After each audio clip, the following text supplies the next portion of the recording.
We are going to continue. This is a season of giving, and what better gift to give, and even more valuable than money, is your time and your resources. And there are many ways that you can do that. Maybe it's in a soup line, or maybe it's at a shelter, or maybe even in a hospital. But one way that you may not have considered, and it's probably something that's making history at this point, where our presidential election follows alongside of our holiday season. So what you probably may not have thought of is an opportunity to give your efforts and time toward a presidential campaign. If you checked out the St. Louis American, you can see where Alderman Starr Triplett, Kacie Starr Triplett, Alderwoman I should say, and very proud to say as well, and as well as Representative T.D. El-Amin, have an opportunity for you to join forces, get behind our presidential campaign candidate, Barack Obama, Senator Barack Obama. They're heading to Iowa, and if you haven't seen that, you need to get your latest St. Louis American. And we are also joined to find out more about that with both Representative El-Amin and Alderwoman Triplett. Good morning. Good morning. Good morning to everybody here too. Just get into a conversation with you here, Jade. Good to see you again. Yes. Alderman Starr Triplett as well as Antonio. Always good to have you both here. Question, you know, after I guess seeing the headlines and the different speeches yesterday when you were talking about Senator Obama and the support from Oprah Winfrey, we've heard just discussions about that, how much that will affect his campaign, and I guess the outright question of asking the people that had a chance to attend yesterday is, were you here for Senator Obama, or were you here for Oprah? And I guess a lot of people were saying that a lot of people didn't answer that question. Your thoughts just on what the impact that she might have on him, and in his effort to gain the White House. Yes. You want to take this one? Yeah, let me speak on this a little bit. It's great anytime you have somebody like Oprah Winfrey in your camp. And a lot of the media, they've talked about this being the O factor. And I know that a lot of people, they were asked about who they were, there to see. And, some of the women, talked about they were there to see Oprah and they were still on the fence with Barack. But, I'm sure any elected official will say anytime you get a group that large to come and hear you speak, even if it's the draw from someone like Oprah, you are better off with having them in your camp and there to hear your message. So, Oprah is, fantastic and a big plus for the Obama campaign. She helps tremendously to break down Hillary's base, which is women and which is unions. And that's the type of surge in the polls that you are witnessing with the Obama camp, because he is starting to break in into that women vote. Any thoughts on that too? Yeah, I think in any kind of a primary election, even large or small, the toughest thing to do is to get voters' attention. A lot of people don't pay attention to the presidential race until October or November before the election. And so when you bring in an Oprah Winfrey, that immediately gets the attention of folks. It gets press, and it gets thousands and thousands of people to come out. So yeah, I think the Obama campaign, whether half of those people came to see Oprah, and they all got to see him. And so that's really what they want. And the other thing, of course, Oprah brings is tremendous fundraising ability. She's very wealthy herself, and wealthy, socialized with other wealthy. So that really has helped the Obama campaign raise a lot of money. So they'll take it. And what else, Antonio and Representative T.D. El-Amin, they talked about that the Obama campaign is so largely organized in Iowa. And they talked about that in order to get the tickets for the people to see, Oprah Winfrey, they had to donate a couple of hours, make phone calls and volunteer with the campaign. So Oprah Winfrey's presence has allowed them to organize and build as well. So, that's very powerful for a campaign. First of all, let me commend Alderwoman Starr Triplett and also Committeewoman El-Amin. These two very energetic, smart, intelligent, and beautiful women who I think if Barack knew that he had this on his side, he would be more hopeful as his chances. I don't want to minimize his credentials by saying that I'm supporting just because he's black. I personally believe he's the most qualified candidate and best suited to lead this country, and he just so happens to be black, which is a good thing for me and my sons to see. He represents the hope and aspirations of many young African American males. It's kind of discouraging that it would even be a question amongst African American voters that it's really even this close with Barack Obama and Hillary Clinton. You look at his experience, you look at some of the issues that he stood on. We're not even talking about him being an African American, being intelligent, having the credentials that he has. For me, it shouldn't be a question, you know, so I have a problem with that. With Oprah Winfrey, I guess anytime you can have somebody like Oprah who is beloved by many, outside of her ability to not only have but raise money, it's very huge. I think the question is this what it takes for us to pay attention to a candidate like Barack Obama? And it takes me to our community and the various things that it takes to get us excited about a candidate.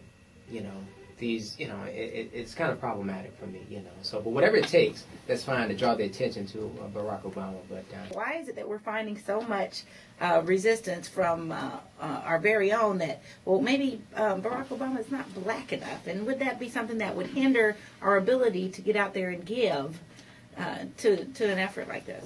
Yeah, I'm not exactly sure where that came from, or even if that came. Does it make sense? I don't think it organically came from the black community, to tell you the truth. You know, there's been the opposition, different campaigns, none specifically, have spent a lot of money trying to thwart the efforts of the perceived front runners. You know, both Clinton and Obama. So I've never heard that said to me myself. You know, I hear mostly the complaints about, you know, if he can win. Right. But, so have any of you ever actually heard that? yeah, I've heard that, but I would like someone to define what black enough is, and I think what Committeewoman El-Amin has stated in terms of doing your homework.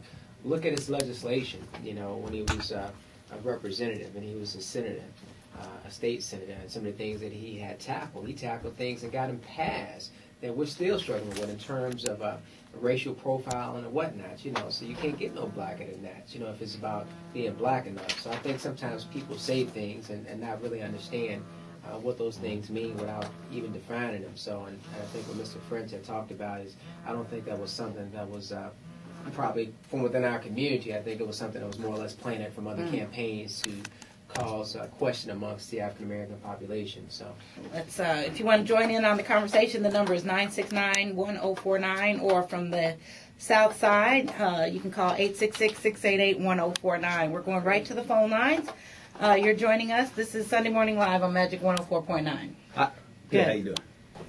These people will go get these homegrown Negro preachers, and that's one of the problems in the black community. They go get preachers and have black preachers mislead black people. You got politicians, lie, evade issues here that mislead black people. How in the heck can you win when these white folks can go rent Negroes and put them in these positions to mislead black people? All right, we'll let them answer. Wow.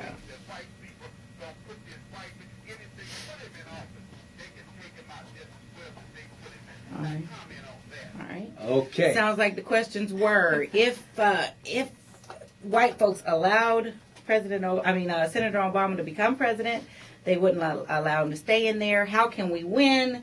And rented Negroes, I suppose, like yourselves.